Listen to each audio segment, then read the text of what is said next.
जो हमारा 23-24 का बजट था उसमें उस समय स्वीकृति जारी हो गई थी और लंबे समय तक इस सरकार ने 10 करोड़ रुपए अटका दिए। उसके बाद कड़ी मेहनत के बाद 10 करोड़ रुपए निकले। उसमें 50 लाख रुपए दिव्यांग जनों के लिए हमने रखे थे और 50 लाख की आज 58 स्कूटी आज वितरण हो रही है। चूंकि 2-3 महीने पहले ये कार्यक्रम होना था, व्यवस्था की वजह से कार्यक्रम नहीं हो पाया। और मुझे इस बात की खुशी कि राजस्थान में पहली बार डीएमएफटी का पैसा सबसे ज्यादा खर्च हो नागौर डिस्ट्रिक्ट के अंदर पिछली बार 100 करोड़, इस बार करीब लाख की दिव्यांग जनों को स्कूटी का आज वितरण कार्यक्रम पूरा हुआ संपूर्ण। पंचायत निकाय चुनाव आ रहे हैं। पंचायत निकाय चुनाव में राष्ट्रीय लोकतांत्रिक पार्टी मजबूती के साथ लड़ेगी चुनाव। पिछली बार हमने चुनाव लड़े थे, लेकिन पिछली बार जो हमारी सफलता थी एक चेयरमैन मुंडवा कर आएंगे इस कानून, तो हम आपसे ज्यादा इस मामले में चिंतित है। अगर आप लोग नहीं हो तो फिर कई जगह तो स्टिंग भी आप लोग करके वो खबरें लाते हो, जान हथेली पे रखते हैं। मैंने देखा था ये यूक्रेन का युद्ध हो रहा था, वहाँ भी पत्रकार इंडिया के अंदर खबर चला रहे थे घोड़े। मैं तो समझाऊँ ना समझी का, जो भजन लाल जी रोज ना समझी का काम करता है। भजन लाल जी देखो पहली बार राजस्थान में हुआ कि निकाय और पंचायत चुनाव में दिल्ली से प्रभारी बना है। तो कितना बड़ा दुर्भाग्य कि भजन लाल जी और इनके मंत्रियों पर दिल्ली वालों को भरोसा नहीं, इसलिए अलग से प्रभारी राजस्थान का मंच हो, स्टेट हो, चाहे आपके हर जगह राजधानी हो, चाहे साधु हो, चाहे गाय हो, चाहे पीड़ित हो, दलित हो, शोषित हो।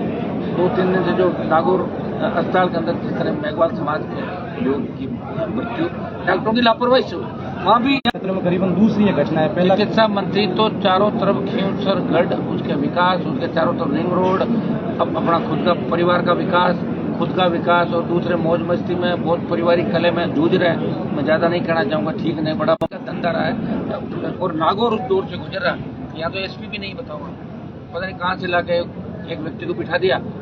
एसपी होता है। अब कोई कह देगा एमपी की जगह कोई बैठेगा, एमएलए की जगह बैठेगा, प्रधान थोड़ी बैठेगा, एमएलए की जगह एमएलए ही बैठेगा। 100 के लोगों को, क्योंकि यहाँ के हमारे सत्ता पक्ष के लोग हैं, इसके साथ मिलकर धंधा करते हैं, अवैध धंधे के हिसाब से बिठा दिया कि ये सेट है, 2-4-6 महीने बाद रिटायर हो जाएगा, घर चला जाएगा, बाद में हाथ जोड़ लेगा किसी से, अगर साहब मुझे मत मारो, मैं आपके समाज का हूँ, मैं आपका ही भाई हूँ।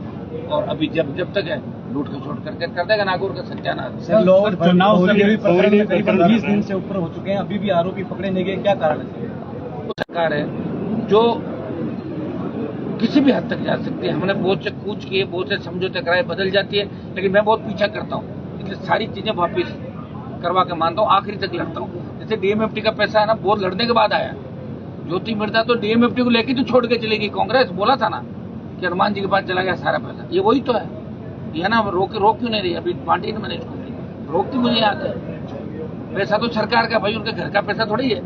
जब डीएमएफटी के उससे लेके दें, और हमने नागौर का विकास 70 साल हमारे दादाजी सब लोगों ने रोका।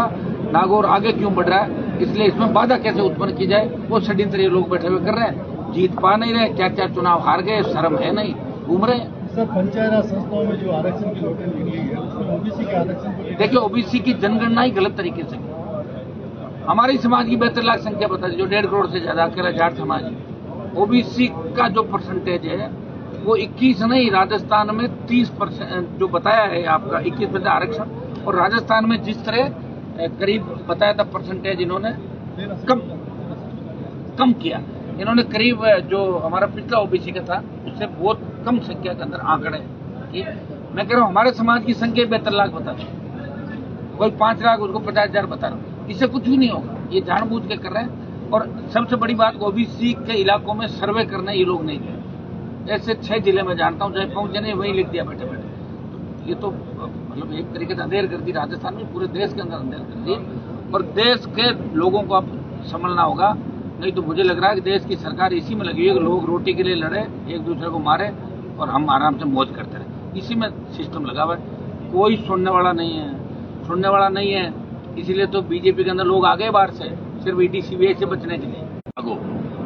सर, 15 अगस्त स्वतंत्रता दिवस के दौरान किस प्रकार सोनिया गांधी ने राष्ट्रगीत का अपमान किया था, वंदे मातरम, इस पर लेके आप क्या करेंगे? तो सोनिया गांधी मोदी जी कर रहे हैं ना, उनका काम है। मोदी जी वहीं बैठा ना, कर ले। जयपुर में घटना देखने को मिली, मदन राठौड़ ने वंदे मातरम जब चल रहा था उसमें कोई फिल्मी गीत लगा दिया था, तो हटाना चाहिए मदन राठौड़ को। मेरी पार्टी में होता हटा देता अभी तक। मैं तो मेरी पार्टी में अगर कोई बदमाशी कराए उसको भगा दूंगा तुरंत। अब बीजेपी कांग्रेस का मेरे पास थोड़ा ही है। जो भी राष्ट्रगीत का अपमान करे, जो भी परंपराओं का अपमान करे, उन पर कार्रवाई होनी चाहिए। आज भी चाहे कितना ही बड़ा होना चाहिए, लेकिन हो नहीं रहा। जब मीडिया को पाबंद किया जा रहा है। मैंने एक यहाँ प्रिंट मीडिया का पढ़ा, जो राजस्थान का अखबार चलता है, वहाँ भी ईडी देखेंगे लोग बड़ी बड़ी, लेकिन थोड़े से सेट हो जाते बाद में। आजा भैया तेरा क्या काम, मेरा काम निकालो और मैं मेरी ट्रांसफर कर दो, मैं आपकी तरफ आ गया। इसमें लगे रहते राजस्थान में ज्यादातर लोग मतलब, इसलिए नई पार्टी नहीं बनी, कोई संघर्ष नहीं, सिर्फ पार्टी बदलने का। प्रधानमंत्री फसल बीमा योजना का पूरे परिवार ने पैसा उठा लिया। सेकंड, थर्ड, माइनिंग के अंदर 100-150 करोड़ का जो लीज खोद के उसका क्या बायोडीजल बेचते हुए लोग पकड़े गए। शराब की फैक्ट्री घर के अंदर गई, पुलिस बचा रही है, भजनलाल बचा रहा है इनको, 40% कमीशन पंचायत समिति। तो इनका इतना बड़ा हो गया कि अब लोग इनकी तरफ ध्यान नहीं दे रहे, क्योंकि सरकार नागौर में ये चाह रही है कि हमारा कुछ भी योग नहीं हो,